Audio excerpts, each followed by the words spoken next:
This post is about storms because it seems to me that most people that I know, myself included, are going through more storms than is even normal these days.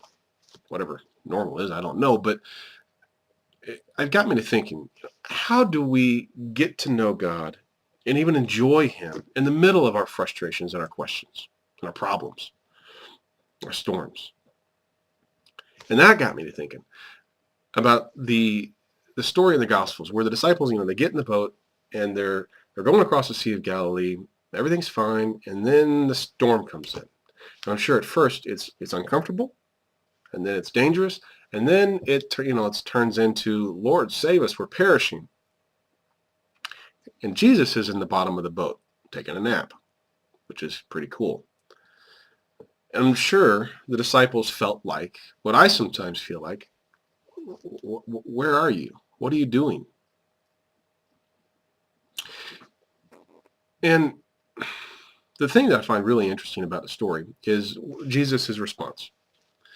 He's always the good part in the story anyway. But, what he says to the disciples, he calms the wind and the waves and everything's cool. But then he turns to them and says, you of little faith, why did you doubt? And I think the question, what he says, is really misunderstood a lot of times. Because it's not a negative thing. And he was not talking down to the disciples or to us in the middle of our storms. Because that's not who God is. He doesn't talk to us that way. He just doesn't. Now, I think what he was doing, he was actually asking them a question. Like, disciples, you're sitting there shivering and shaking. You of little faith, why did you doubt? What caused you to doubt? Like, think about the answer, is what he was really doing. He wasn't talking down to him. And first off, right off the bat, if that's who we think God is, it's going to be very difficult for us to want to pursue him or go any further in a relationship with him. Now, that's not who he is. But I think we really do need to address the question, why do we doubt? And, on the surface, it's a pretty easy question to answer. Well, it's okay, Lord, there's a boat and there's a storm. We're about to flip over and, I got a situation and a real problem here and I don't know where you are. You're taking a nap. Okay, I have some doubts. But if we're going to be honest with ourselves and fair to God, we need to go a little deeper than that.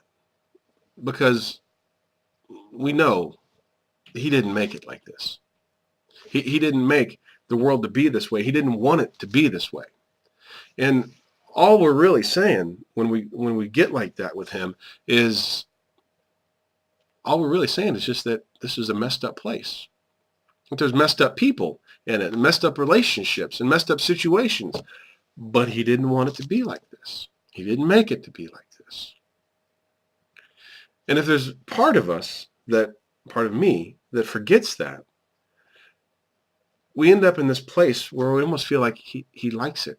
Like he's using it for our greater good or something, which maybe he is, but that's not the point. No, he actually hurts with our hurt. He literally feels our pain. And not only did he not want it like this and didn't make it like this, he's actually been working for thousands of years to fix this place. To the point where he came down and died for us to redeem this whole world, and you and me, literally feeling our pain. He's very close to the pain of this place and the problems that we have. But it doesn't really meet the need of my heart, because I know he didn't make it like this, but he's allowed it to be like this. He's allowed it. A lot of things that he didn't want to have to happen, he's allowed to happen. And, even beyond that, he didn't have to put two trees in the garden. He didn't have to let Satan into the garden to tempt Eve. He didn't have to let a housing downturn affect my business. He didn't have to let whatever it is that you needed. But he did.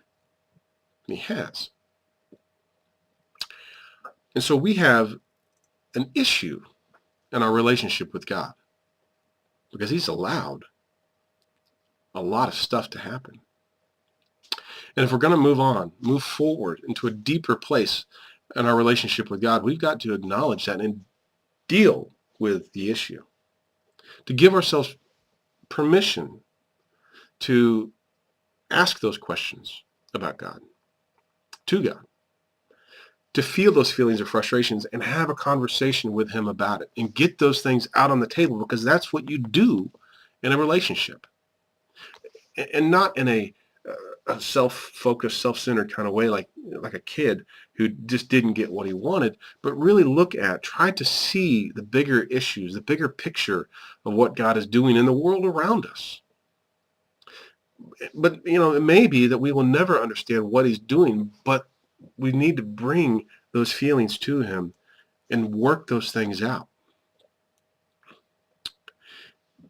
And not to be afraid. Here's the key, to not be afraid of offending him with our feelings, with our hurt, with our fears, because he's not offendable.